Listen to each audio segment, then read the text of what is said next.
Hello, hello, hello. Good morning. This is Ruthie Bowles, the radically authentic brand strategist, and I am here today to talk to you for the next about 9 minutes about your business and what it should revolve around. I asked this question. I said, what is one thing a business should revolve around on Facebook? And got over 100 comments between all of the back and forth and the exploration of this idea. And really the big thing here about what I definitely believe. Oh, good morning, Tim. Good morning. Thanks, Tim. And for anybody else watching, give me that hashtag live, or if you're watching the replay, give me a hashtag replay. But your business should revolve around your why. And I'm going to take the next few minutes to tell you why.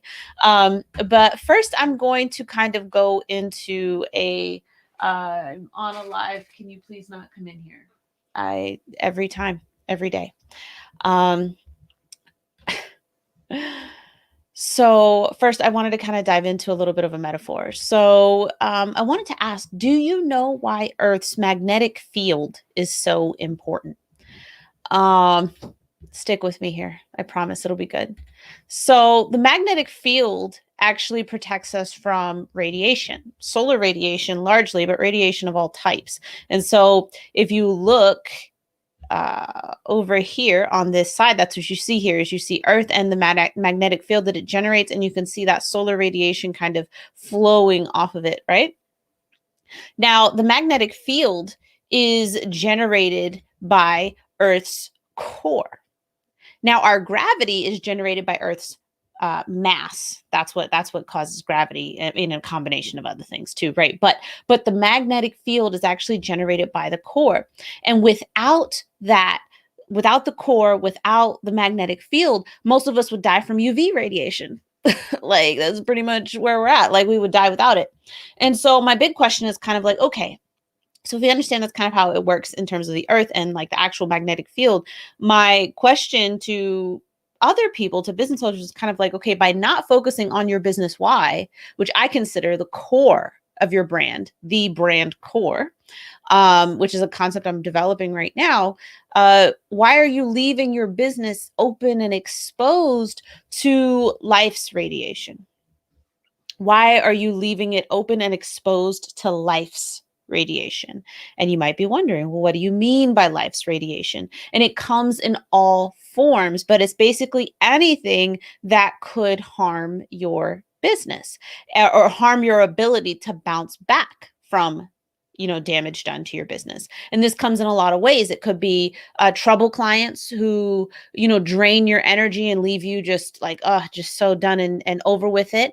It could come in the form of, let's say you have an external partner who ghosts you right on a deadline. That's always like a really scary one, and it makes it hard for people to outsource and partner with external teammates.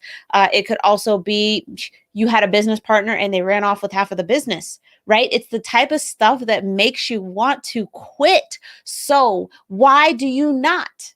Why do you not take the time to really develop and understand and embrace the why of your business so you insulate it and yourself against life's radiation? And so that's what I wanted to kind of talk to you about, is like the ways that your why, your brand core, can insulate your business and actually guide you. So the brand core helps guide your decisions. Your why for your business should guide your decisions. It should guide, okay, who am I going to hire? How do I, like, what is my company culture? You can't have a company culture without a why, at least not a deep company culture, the type of company culture that inspires loyalty in your employees and all of your partners. And then it also inspires loyalty in your audience and in your customers. You cannot have something deep without going deep first. You can't have something deep without going deep first. And so the brand core, your why for your business, guides your decisions. For example, we were looking at, okay, we should maybe curate content, right? In terms of social media. And I was talking about this with Sylvia. We should how are we going to look at this in terms of curating content? And I'm like, okay, if we're going to curate content, if we're going to pull content from anybody's RSS feeds, I want it to be current and past clients. I want it to be people who have been on the podcast, other strategic partners that we've had. I want them to be people who I already have decided I want to amplify. So HubSpot does not need me sharing their article, but it could make a big difference for someone that I actually know, somebody that I would vouch for, somebody that I would work with again or have worked with in the past. It would make a big difference to them. And I was like, that lines up with my brand core. That lines up with my why. That's how I know it's a great decision. It feels so good. And imagine how wonderful it'll be for the people in my audience, right? Or the people, my partners and other people in my network. And so the brand core, your business why, can guide your decisions. The other thing, it makes your business resilient. It makes your business resilient, and it makes you resilient, right? So if you're like the only person, or you're like the person in charge of like a few people or a lot of people, your why, when you feel it deep in you, it makes you resilient, right? It keeps you, you're like, yesterday was the worst day we've had in a long time, or you're reflecting on Q1 and you're like, Q1 was the worst quarter we've had in the last 3 years. It has, and even then the previous quarters weren't great because of COVID. Why am I still doing this? If you have to ask that question, then your why is not rooted deep in you. And this is why for most people, when they chase money, just money, not saying that profit and revenue isn't great, but when you just chase money, it becomes hard. You're like, this isn't even worth it. There are certain things you could not pay me money to do. They're just certain things, and so eventually it's even with trouble clients, right? Eventually we let go of clients because you're thinking, even if they raise the fee up so high, I just don't want to do that.